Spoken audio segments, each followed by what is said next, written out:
Tell me, do you know what day it is, Evie? November the 4th. Not anymore.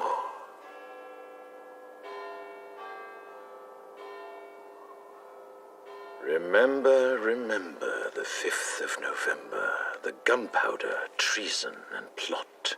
I know of no reason why the gunpowder treason should ever be forgot. First, the overture.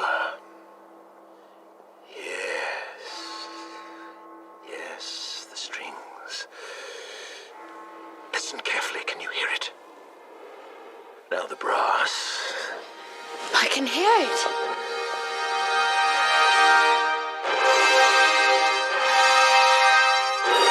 The cat's died, Mummy. They're playing music.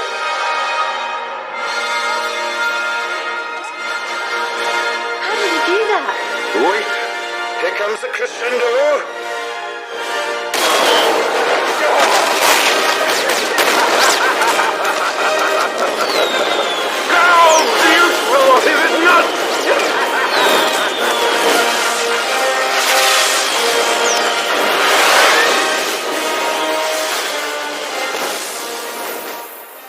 And what that movie was all about was about starting a revolution and what is going to happen on the 5th of November today. It's very possible that we will be heading into a revolution. 1972, like I said, the band T-Rex made a song called Revolution, and in 2020 they get elected into the Hall of Fame. The word elected. And what is happening right now is an election. During this election is going to cause a revolution. These things are just so connected, it's undeniable. You also have to look at the fact of that, all the stuff that happened with Joe Biden and Donald Trump during 1972 and how all those things reflected of what's happening in 2020. One of the main things that the Democratic Party was voting their top issue was race, and not the virus, but race, the racist issues, which during Donald Trump in 1972, what was the issue with him then was not renting to people because of color, because of race. And now in 2020,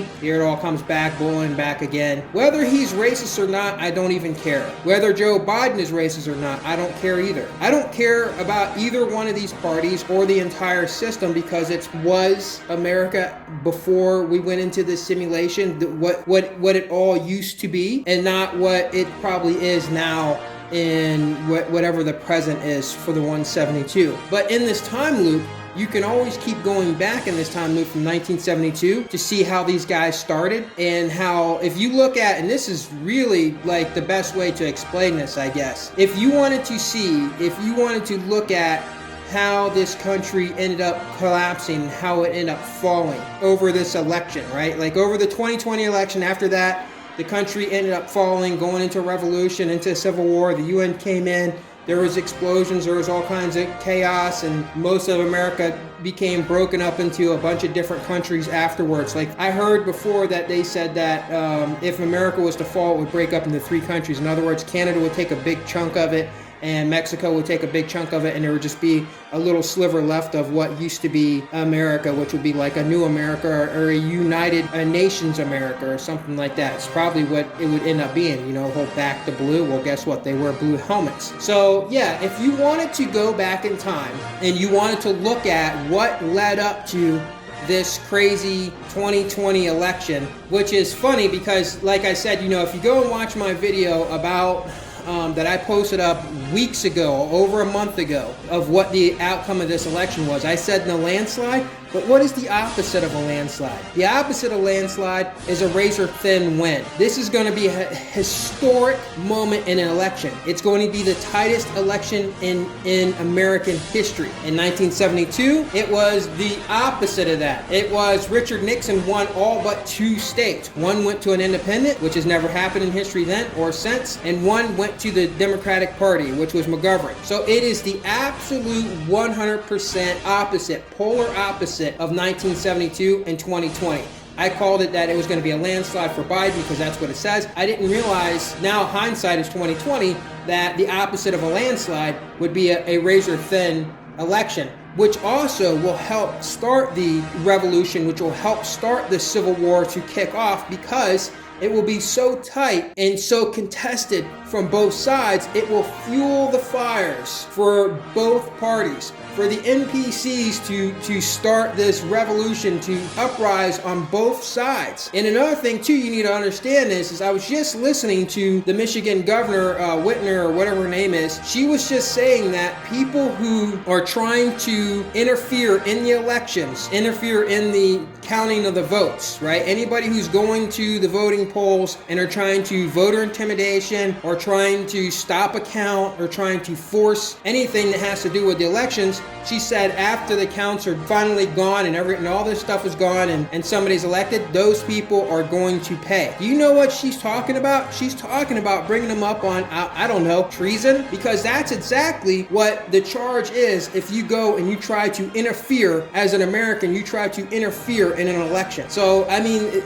they have to. It's an inevitable thing. It has to happen. A revolution will have to happen. This is set in motion from the year 1972. If you wanted to look at what led up to this, Nevada, which is where they're saying that the main problem there with the reason why the Republicans are losing ground, the reason why Donald Trump's losing ground, is because that there are a lot of Republicans that came out speaking against Donald Trump because of that's where John McCain is from, and because he was unsympathetic and very cruel to John McCain and said all these things about him not being a war hero because he was captured and he doesn't like people that are captured. And even after John McCain's death, they felt like that he's being insensitive. They all jumped on the Biden bandwagon. One of the messages that they're saying is Biden is a sympathetic person. Biden is looking out for the entire country. They have sympathy for that man. Well, if you go all the way back to 1972, Donald Trump was being considered unsympathetic towards coloreds,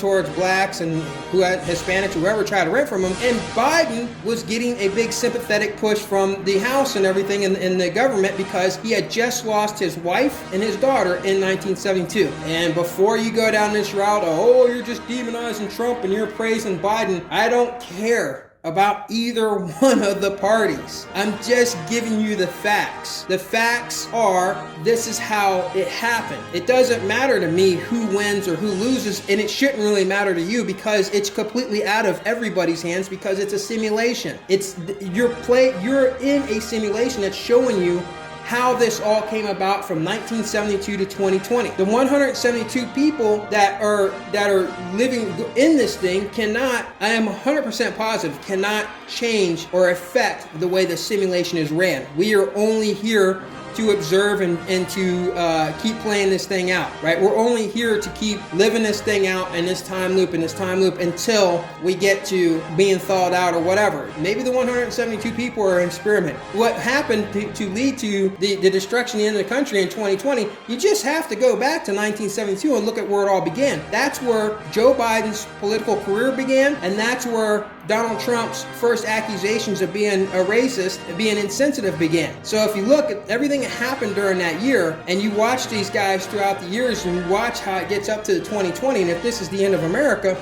it's a perfect way to see the whole simulation and how it plays out. 1972, there was a beginning of things, and 2020 there's an end of things. And I've been posting up, tons of information on a lot of stuff that happened in 1972 that became undone or destroyed in 2020. So it's not just the elections. It's not just Donald Trump. It's not just Joe Biden. It's a ton of stuff. It's a whole bunch of things. It's not just football. It's a lot of stuff that has happened between, and music, of musicians who made important songs in 1972 that affected things in 2020 and then they ended up dying in 2020. So, look, this is what I do. I've literally have been unlocked. My brain has been unlocked, and I've been able to give you the facts. That's it. This is not a place where you come in and you listen to my videos. Maybe you come here just for entertainment, but this is not a place where you come listen to my videos because I'm somebody who had a dream about something or had a vision about something or heard something. I am a person who posts up factual evidence of things that happened in 1972 and evidence of things that happened in 2020. If you want to argue with the facts, then go to the source of the facts and argue with them. I'm just bringing them and presenting to you. What you do with them from there is on you. But there's a good chance you're probably in a simulation. In fact, in my perspective, in my view, and from what all the evidence leads to, it's 100% fact that you're in a simulation. So anyhow, guys, this is day 56. I'm pretty sure we're in the 56th day in the countdown. I'm still working on getting my computer going and getting those things back so I can get to you some better looking videos. And this is it. We're definitely coming to the end, and you could just see it all coming. You could see it all boiling together. And I posted a video out over a month ago that said that this is a certain thing that was going to happen. I called all of this stuff, and you know, if you can't look at the facts and the things that I posted, you know, then that's just on you. You just, you know, you're going to reject it or you're going to accept it. So that's, you know, either which way you look at it, it doesn't matter because it's all coming to close. This is Endgame. This is 2020, and I'm out.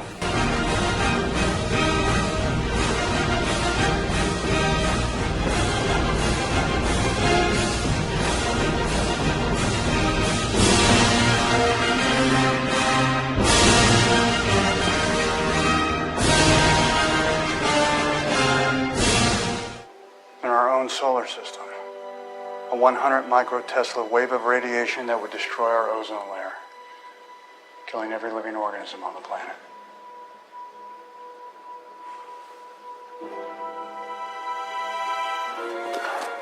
We have to let everyone know. We have to call the NOAA. They already know. The announcement will come anytime now.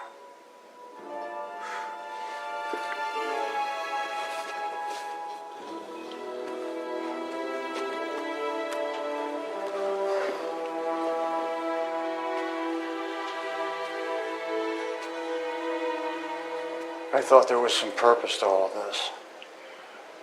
Why did I get this prediction if there's nothing I can do about it? How am I supposed to stop the end of the world?